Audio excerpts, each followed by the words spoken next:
So I'm a refugee myself. I wasn't born here. I was born in a refugee camp in Tanzania. And they had to wait for 14 years. And I was born in a camp, just a tent, a little tent like that. I was born there. And my parents had to wait for 14 years until their asylum application in all these European countries were accepted by Britain. Then we came here. So obviously we had to wait. I'm sure it's probably unfair for those guys who are seeking asylum but waiting in a queue and following the law. What would you say about that? That's a tricky one, isn't it? What happens when a left-wing anti-racist protester meets with a black refugee who has a problem with the illegal immigration that we're seeing right now in the UK? That's what we're going to see in this video. So make sure you like and subscribe. Let's dive in. Today, The reason is to come together as a community and to push away the far right, because we want the people who are coming into our country to be a part of our country and part of our community, and there are people who don't believe that that's the right thing, and it's right to stand up against those people and those fascists to show them that refugees are welcome here and everyone's welcome in this community, in this country. no, that's right. So I spoke to, obviously I've interviewed a lot of you guys here. I've interviewed like 10 plus over that on that side.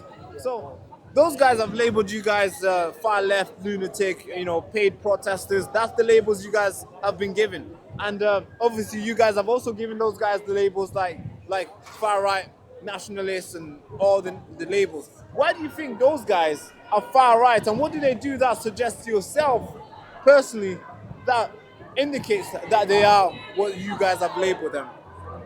Brilliant question. It's difficult. It's difficult, isn't it, to say between the far right and the far left. I don't know, I feel like it's hard to comment on that. So it's difficult to explain what far right and fascist means, but it's easy to label them as far right and fascist.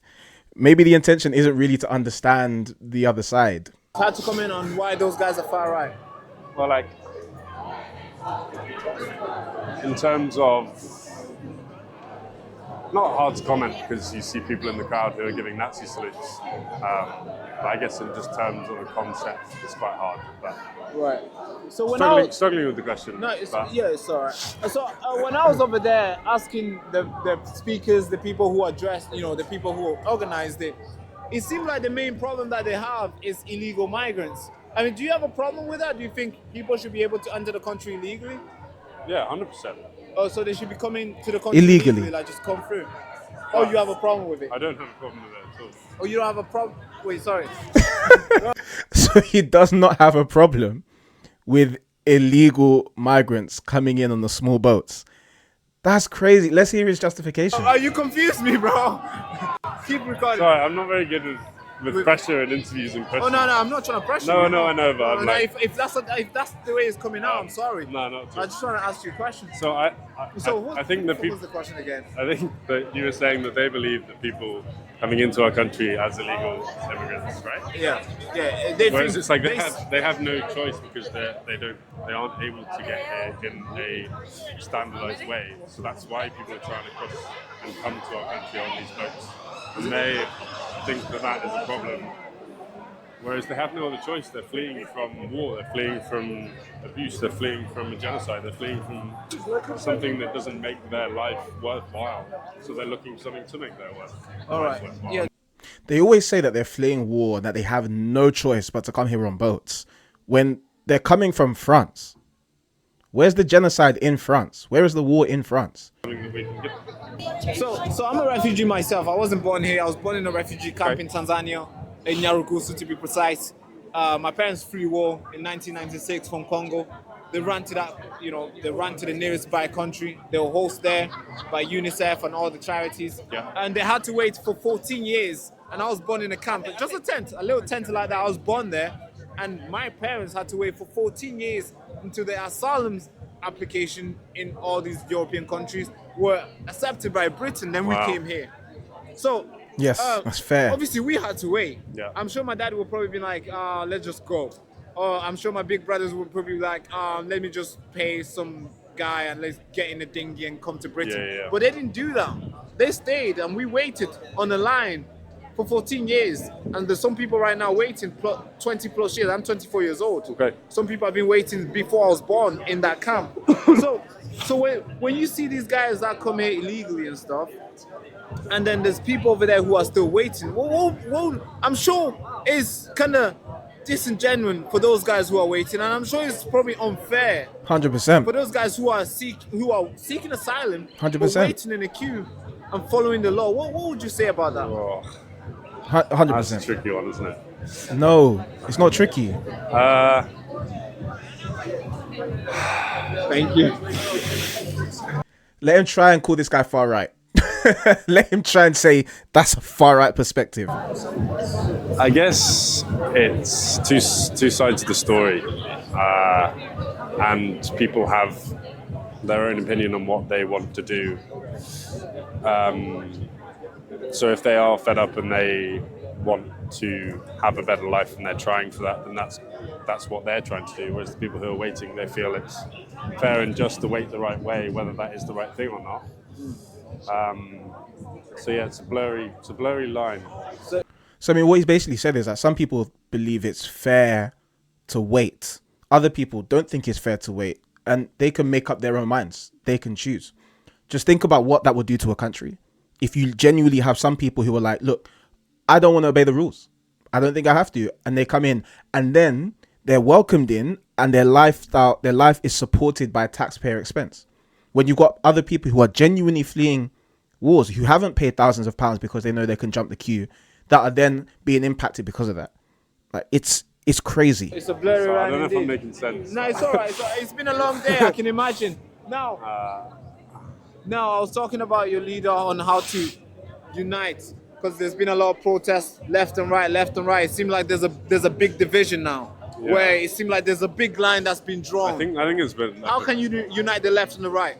How do you think that would be solved?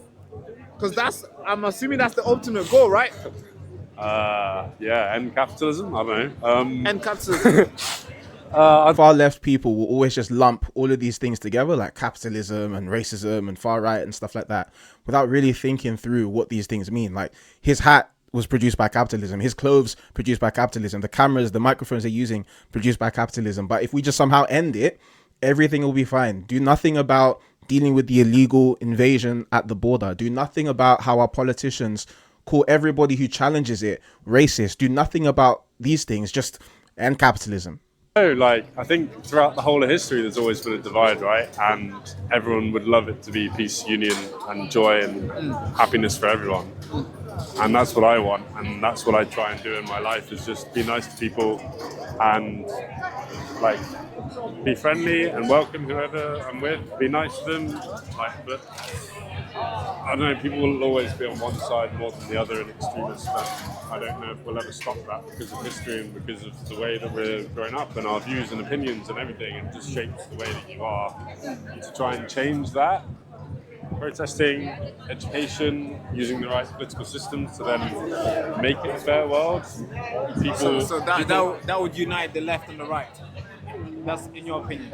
I think so. Yeah, it's like having more of an understanding of what being a human being is, I guess. And everyone, in a way, the far right and the far left, protest because they feel a sense of injustice. So an education and meaning of how we can all be together, but how the hell we get that, I don't know. You can't have a functioning society if you cannot establish justice and fairness.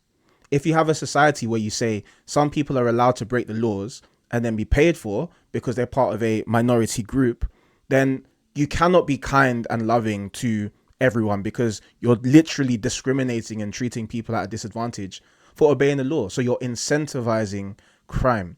Now, this is why it's so important for us to recognize the Christian foundation that our country is built on, because the Bible talks about how you don't treat the foreigner any better or worse than the native. You don't treat the poor any better or worse than the rich. You have one standard of law for all. Individuals are equal before God, made in the image of God, so we should be equal before the law as well. Anyway, I feel like I'm just rambling on. No, it's all right. I totally get it. Well, thank you so much. You're welcome. What was your name again, sorry? Baraka. There's this idea that constantly floats around that in order for you to be loving, you need to be soft and gentle. You can never say no. You can never have firm boundaries. But the reality is, if you want to protect the people you love, you need to be able to say no. If you want to protect your wife, your husband, your children, you need to be able to say, no, I'm not going to let people attack them or abuse them. I'm not going to let people steal from them. I'm not going to let people get an advantage because they come through illegal means. That's the loving thing to do. And you need strength and courage to be able to enforce that. Right now, it seems like as a nation, we've lost our backbone. And that's why so often these left-wing ideas get lumped in with like progressive Christianity as well, which just says Jesus is all about, all about love and all about kindness and softness, without understanding that love also means you say no to evil. Love also means you punish evil. Like Jesus knew how to rebuke the Pharisees when they were being evil. He knew how to rebuke people. And when Jesus comes again to restore everything that was broken, he will reward those who have placed their faith in him and been forgiven of their sins, and he will punish evil.